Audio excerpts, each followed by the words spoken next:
Friends welcome. അപ്പോൾ നമ്മൾ നോക്കാൻ പോകുന്ന ഡിഗ്രി പ്രിലിംസ് ഫസ്റ്റ് ഫേസിലെ മാത്സിലെ ഒരു ക്വസ്റ്റ്യൻ ആണ്. ചോദ്യം ഇതാണ്: ഏതാണ് ഏറ്റവും വലുത്? 2^22, 2 സ്ക്വയർ, ദ ഹോൾ സ്ക്വയർ, 22ന്റെ സ്ക്വയർ ആൻഡ് 222. അതായത് 2^22, 2ന്റെ സ്ക്വയർ, അതിന്റെ ഹോൾ സ്ക്വയർ, 22ന്റെ സ്ക്വയർ, 222. ആൻസർ എന്താണ്? 2^22. അപ്പൊ ഇങ്ങനെ വന്നു. നമുക്കറിയാം ഈ ഒരു പവർ കാണിക്കുന്ന വെച്ചാൽ ബേസ് നമ്പറിന് അത്രത്തോളം മൾട്ടിപ്ലൈ ചെയ്യുക എന്നാണ്. അതായത് ഇതിപ്പോൾ ഐഡിയ ഇല്ലാത്ത ഒരാൾക്കാണ് ഞാൻ പറഞ്ഞു തരുന്നത്, അല്ലെങ്കിൽ എങ്ങനെ ചെയ്യണമെന്ന് ഐഡിയ ഇല്ലാത്തവർക്ക് വേണ്ടി ഇത്ര ഡീറ്റെയിൽ ഇത് പറയുന്നത്. ഓക്കെ, 2 സ്ക്വയർ 2 × 2, 2^3 എന്ന് പറഞ്ഞാൽ, അല്ലെങ്കിൽ 2³ എന്ന് പറഞ്ഞാൽ 2 × 2 × 2. ഇനി 2^5 എന്ന് പറഞ്ഞാൽ എന്താണ്?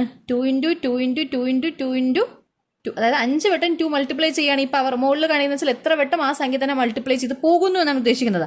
അപ്പോൾ എന്ത് ചെയ്യും? വാല്യൂ കൂടിക്കൊണ്ടിരിക്കും. അതായത് 2 × 2 എത്രയാണ്? 4 × 2 ചെയ്യണം. ഇത് നമുക്കിത് സെറ്റാക്കാം. 2 × 2, 2 × 2 × 2. ഇത് രണ്ടും 4 × 2. ഇത് രണ്ടും തന്നെ എത്രയായി?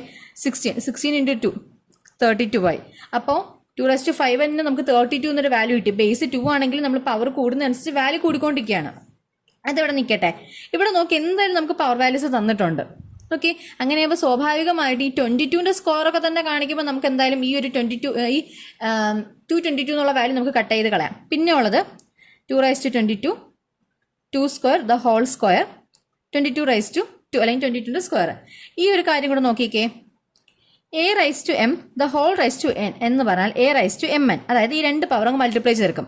ആ ഒരു കണ്ടീഷൻ ഓർത്തേക്കുക, ഈ ഒരു ഫോർമുല ഓർത്തേക്കുക. കാരണം നമുക്ക് പല പ്രോബ്ലത്തിലും നമുക്ക് അപ്ലൈ ചെയ്യാനായിട്ട് പറ്റും. a⁻m, ദ ഹോൾ n എന്ന് പറഞ്ഞാൽ a⁻mn ആണ്. അതായത് ഇവിടെ ആകുമ്പോൾ 2 സ്ക്വയർ, ദ ഹോൾ സ്ക്വയർ എന്ന് പറയുമ്പോൾ 2^4 എന്നാണ് ഉദ്ദേശിക്കുന്നത്. ഓക്കെ ആണല്ലോ? അപ്പോൾ 2^22, 2^4, 22^2 അല്ലെങ്കിൽ 22ന്റെ സ്ക്വയർ. 22ന്റെ സ്ക്വയർ ചെയ്യുമ്പോൾ നമുക്ക് കിട്ടുന്ന എന്താണ്? 484 എന്ന വാല്യൂ നമുക്ക് കിട്ടുന്നത്. അതിനേക്കാളും വലുതാണ് ഈ തന്നിരിക്കുന്നത്. ഓക്കെ, ഇത് ചെയ്യുമ്പോൾ നമുക്ക് കിട്ടുന്നത് ഇവിടെ നമ്മൾ ചെയ്തെടുത്തായിരുന്നു 4 × 4 16 ആണ് നമുക്ക് കിട്ടുന്ന വാല്യൂ. അപ്പോൾ അതിനേക്കാൾ എന്തുകൊണ്ടും വലുതായിരിക്കും ഓഫ് കോഴ്സ്. അപ്പോൾ ഇത്രയേ ഉള്ളൂ. ഇത്രയും ചിന്തിക്കേണ്ട, ഇത്രയും വലിച്ചു നീട്ടേണ്ട കാര്യമൊന്നുമില്ല. വളരെ എളുപ്പത്തിന് കാണുമ്പോൾ തന്നെ നമുക്ക് മനസ്സിലാവും. പിന്നെ ഇതിനെപ്പറ്റി ഐഡിയ ഇല്ലാത്തൊരു വ്യക്തിക്ക് ഞാൻ ഐഡിയ കിട്ടാൻ വേണ്ടിയാണ് ഇങ്ങനെ പറയുന്നത്. ആൻഡ് ഈ ഒരു ഫോർമുല നമ്മൾ ഓർത്തിരിക്കുക. നമുക്ക് പല പ്രോബ്ലത്തിനും നമുക്ക് ആവശ്യമായിട്ട് വരുന്ന ഒരു ഫോർമുല തന്നെയാണ്. സോ ഇതൊന്ന് ഓർത്തിരിക്കുക.